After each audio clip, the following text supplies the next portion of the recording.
અંકલેશ્વરની એક શાળામાં gas bottle leakage થતાં આગ ભભૂકી ઉઠી હતી, પણ સ્ટાફે સતર્કતા દાખવી ફાયર એક્સટિંગ્યુશરનો ઉપયોગ કરી આગ પર કાબુ મેળવી લેતા મોટી દુર્ઘટના ટળી હતી। અંકલેશ્વર ગોયા બજાર વિસ્તારમાં આવેલ સરકારી શાળા મુખ્ય શાળા નંબર 1માં મધ્યમ ભોજન બનાવતી વખતે એક ગેસ બોટલનો વાલ્વ લીક થવાને કારણે તેમાં આગ લાગી ગઈ, જેના પગલે અફરાતફરી મચી ગઈ હતી। સલામતીના ભાગરૂપે વિદ્યાર્થીઓને અન્ય જગ્યાએ ખસેડવામાં આવ્યા હતા।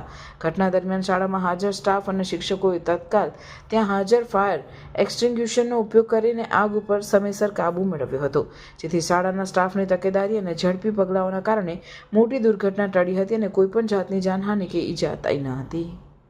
શાળાના સ્ટાફ દ્વારા અને મધ્યાહન ભોજનના કર્મચારીઓ દ્વારા ફાયર ઇન્સ્ટિગેટરનો ઉપયોગ કરીને આગ ઉપર તાત્કાલિક કાબુ મેળવી લેવામાં આવ્યો હતો અને કોઈ પણ પ્રકારની કોઈને ઈજા થઈ નથી। ગરમીને કારણે આ એક ઘટના બની હોય એવું બનવા જોગ છે।